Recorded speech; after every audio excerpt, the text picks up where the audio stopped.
Hi and welcome. This is Diane Gilson with Info Plus Accounting, and this topic that we're going to be talking about today is credit card transactions, introducing the mini accounts payable system.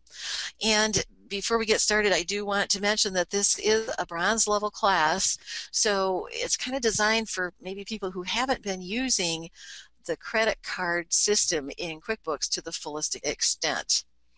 So credit cards, there are more ways to spend and record expenditures in the system.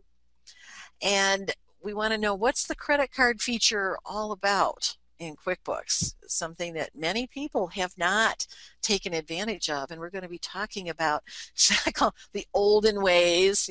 People talk about the olden days. Well, there's some olden ways of doing things and why they're just really not so hot, that there are better ways of doing things.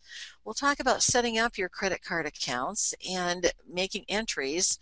What's different about entries with the credit card system? We'll also talk about reconciling and some online services that are related. Let's flip over into our PDF, and I call the credit card system a mini accounts payable system. What's the credit card feature about? This is a unique way to get individual charge card transactions recorded on the right date to the right vendor so that you can carry a fluctuating balance on this loan. It's like a little mini loan or a mini accounts payable. So you can keep track of and carry that fluctuating balance. And so that you can track the balance that's owed by including and accumulating interest charges as they come at you. Okay, so each month, if you're carrying a balance, you're probably going to be seeing some interest charges coming, unless you're on a special zero rate for a certain period of time. The credit card feature is going to let you easily reconcile against credit card company statements, so we know that the amount that we have in the system is correct.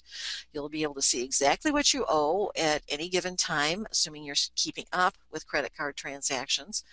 Your purchases are not going to appear in your accounts payable aging summaries. We're going to talk a little bit more about that.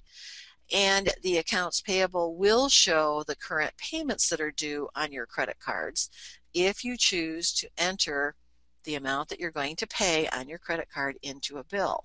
So really what happens is that when you enter a bill, your credit card balance total gets reduced and your accounts payable increases. So it's just kind of a flip between the credit cards and the accounts payable. Now, what I hear from people is, I pay off our credit card every month. Why should I bother with the credit card feature? Well, if you make a payment to a credit card company via a bill or a check, even if you're paying the whole thing off, you're still missing some things. What happens is you don't get the correct date of individual transactions on that bill or the check. Okay, now as a note, credit card transactions are as good as cash payments for tax purposes. So if you put something on a charge card, it's immediately deductible, even if you haven't paid the credit card company for it. So you want to get those things on the books right away. And the other good reason to get the charges onto the books is because it's going to give you better and more timely job cost reports. So you can see exactly what's going on with those jobs if you're running credit card charges through there. It's also going to show that the payment to a credit card company with a bill or a check is not going to show the correct vendor. So when you're putting a bill or writing a check, the costs are going on that and you're taking it straight out to Visa, MasterCard, Amex, and you look at a job cost report, all you're going to see is that, oh, who did I pay this to? Oh, well, I paid Amex. Well, maybe it was to the local lumber company, maybe it's to a plumbing company. It could have been to most anybody. And although you could indicate the vendor in the description field, so let's say you're paying off 30 things on that one payment, and you can do the splits at the bottom, and you can indicate the vendor in the description field, that's time consuming, and often you need to use that field for some other information. So just because you pay that on a monthly basis or you put the bill in on a monthly basis, you're still losing a lot of valuable information that you would actually get if you were entering the information on a credit card entry form. Then somebody says, well, I don't pay off my credit card every month, but I can figure out what I'm paying for when I write the check. Won't that work?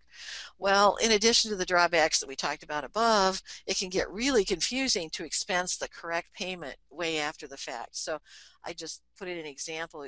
You bought a computer and you're paying for it over a 6-month time period.